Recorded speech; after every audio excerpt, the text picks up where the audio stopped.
All right, I've got something kind of fun here today. We've got the legendary Johnson Transceiver tester. I have had this for several years. I have the box that it came in. I have the warranty card, the instruction manual. Everything's quite yellow, including some of the keys. I've used the field tester, which I'll do in another video. This just tells you the relative field strength from antenna to antenna. Very useful, but also misleading.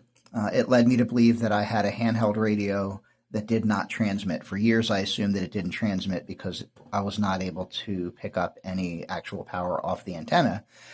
I later found out that it actually works just fine when I tested it against another radio. And that radio is going to be the subject of a different video.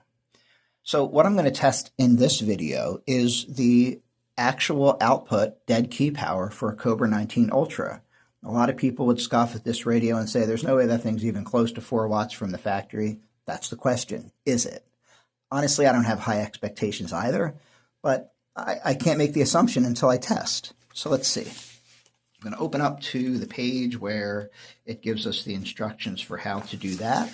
Today, what we're going to be doing is taking a measurement of RF power into the internal dummy load. It says to rotate the meter to full clockwise, meter adjustment all the way up, protects the circuit.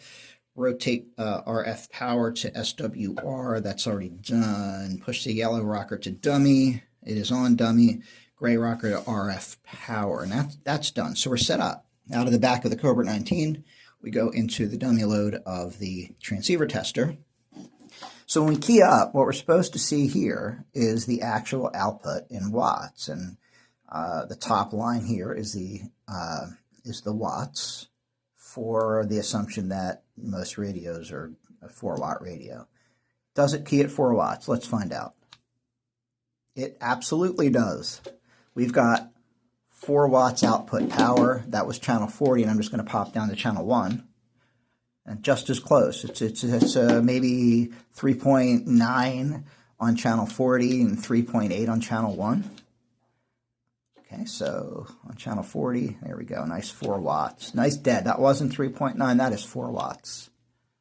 That's 4 watts. On channel 1, again, 3.989. There's a reason for that. I'm not going to get into it, but there's a reason that channel 40 and channel 1 would have different total output powers when we're dealing with actual output dead key without modulation.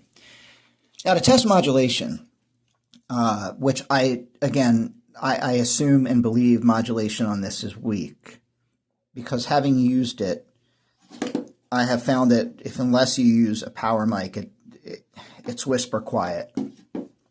So what I'm going to do in a separate video is we're going to hook up an antenna, which has to be SWR tuned in order for this to work, and we're going to get the actual modulation values for this radio. And then, depending on that, I may go in there and tune this thing up using the handy-dandy transceiver tester from the 70s in the way they might have done it in the 70s.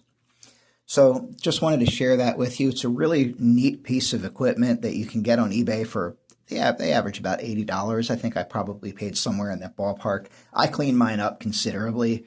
It was a mess, and you can see over even a couple years I've had it, the keys have started to re-yellow. But functional, and I'm going to make a video for each test sampling you can do with this to see if all of the functionality works. In addition to field strength and modulation, also actual output into the dummy. You can also do things like, obviously it's an SWR meter. I'm going to try SWR with my antenna before we go and test modulation, field strength, signal crystal generator, audio generator, and you can actually test crystals by plugging the old school crystals into there. I don't even know if I have one to try it, but we could certainly, if I can find one, we'll give it a shot. If it all goes well, we'll discover together if this thing works, because I might use it more frequently. I'm putting together a CB station to go next to my HF station, integrating CB, and I want to do it with a really good radio so that I can do 10, 11 meters. And I want to do it with the stuff, with the old stuff, in the appropriate fashion. So I hope you enjoyed this little trip down memory lane. Please subscribe and check out some of my other videos as I try once again to build this channel out. It's been a while since I posted, but the more people like it, more people subscribe, the more video I can put out there for you. Thanks.